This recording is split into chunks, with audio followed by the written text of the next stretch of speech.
I call Melissa Lee. Thank you very much, Mr. Speaker. It's a pleasure to rise to speak on the second reading of the Standards and Accreditation Bill. And I begin by thanking the member who just sat down. In his opening remarks, he actually talked about the way that the Commerce Select Committee actually operates in a collegial manner, and I have to agree with him. Thank you very much, Mr. Bishop.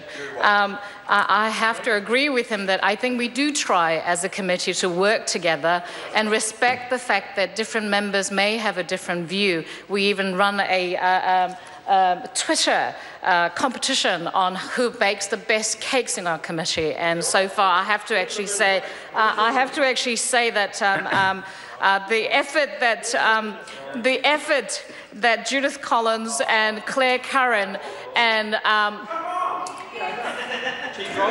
actually did much better than some of the other members who had actually gone and purchased their cookies, and some of those names will remain hidden.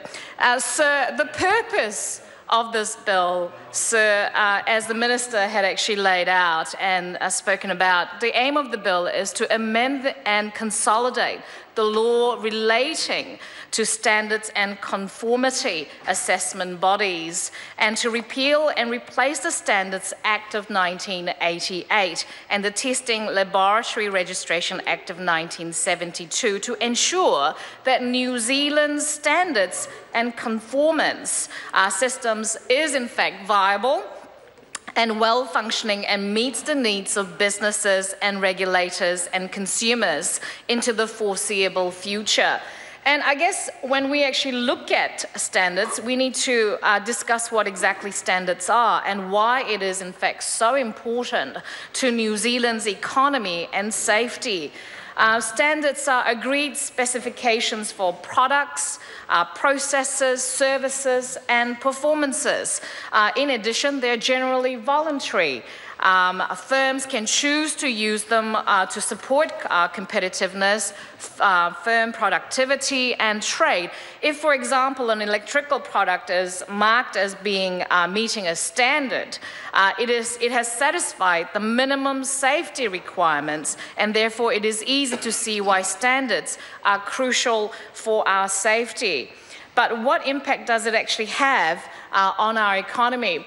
I think earlier we talked about, other members have actually talked about the Standard Council, and currently the Standard Council maintains a catalogue of more than 3,200 standards, where 82% of those are joint Australia and New Zealand standards, and many of which are based in international standards developed by ISO and IEC. So standards underpin billions of dollars of export and enable New Zealand firms to be internationally competitive. Standards provide access to markets and give quality assurance for products and technologies that New Zealand use on a daily basis. Standards improve the effectiveness, safety, and reliability of many goods and services used by consumers and businesses. The purpose and aim of the Standards Accreditation Bill I have actually mentioned before. Standard solutions help to keep homes, public buildings, playgrounds, electrical appliances, and health services safe. For example, in New Zealand, we can go to a doctor knowing they have received the appropriate formal training needed to be a doctor and best serve the interests of the patients concerned, sir. However, in some other countries, patients do not always have the peace of mind that they would have in New Zealand and question the standards that are set in place, for example, for the training that the said doctor might have actually gone through. I think previous reading, in the first reading, I think I talked about the electricity, where different countries actually have different voltage, the kind of sockets that they actually have, and thank you very much, Mr. Kamal Bakshi, thank you for giving me that word. Having standards actually means that we can go right across wouldn't it be fabulous if we actually had the same socket for the rest of the world so we don't have to actually take away different jacks whenever we travel overseas? Imagine that.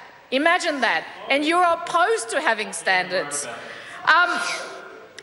Sir, at present, New Zealand has measures in place to ensure that standards are met and satisfied. But improvements could be made to our existing standard arrangements. For example, the 2012 the Standards and Conformance Infrastructure Review actually happened and triggered by concerns held by Standards Council about the financial stability of New Zealand's standards arrangements following the several years of deficits and the variable demands for standards. The Standards and Accreditation Bill responds to the finding of the review. And I think during the Select Committee process, we also heard that, at different times, different industry are satisfied about some portions of the standards that we actually have, and other industries are not very happy.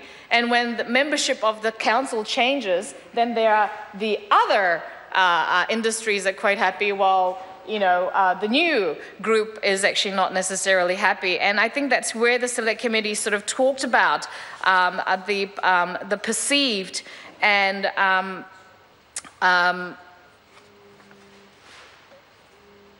conflicts of interest that might actually appear in the council, and how this proposed change may actually fix some of the issues. Our national-led government is focused on boosting growth and creating jobs, sir. Through the Standards and Accreditation Bill, we can contribute towards a more productive and competitive economy. And standards can be improved in a variety of ways, and also for a variety of sectors, ranging from, as I said, energy sector, the health sector, the disability sector, environmental management, and information technology, sir, to name just a few. And many sectors where standards could actually be improved. We sought stakeholder views on the effectiveness of current arrangements for standards and on options for changes to organizational arrangements for how standards could be developed and approved. And the Standards and Accreditation Bill aims to improve the current way things are actually done, sir. What we do now, then how we actually improve it, is by establishing a new independent statutory board to approve New Zealand standards. To ensure independent standards development committees will continue to comprise industry and technical experts, and there were some concerns that that might not actually happen, but we're actually saying that it will happen. Consumer representatives and regulators will be involved. Establishing a new independent statutory officer within the Ministry of Business, Innovation and Employment to oversee the development of standards, which I think is actually very important. And I have mentioned this in different conversations that I've actually had about this, is that in some countries, having an officer within an organization, a ministerial organization like MB, is seen as giving credence to something that the Standards Council could possibly never give the credibility for. And having an officer based out of MB is actually so much more important when we're actually doing trade with overseas countries, for example, with Asian countries. And I think it is actually very important that we actually have this establishment of a statutory officer within MB. And we're amending the Copyright Act to preserve existing intellectual property in standards. And I think that's very important to protect our standards, that we are actually protecting the copyright that already exists.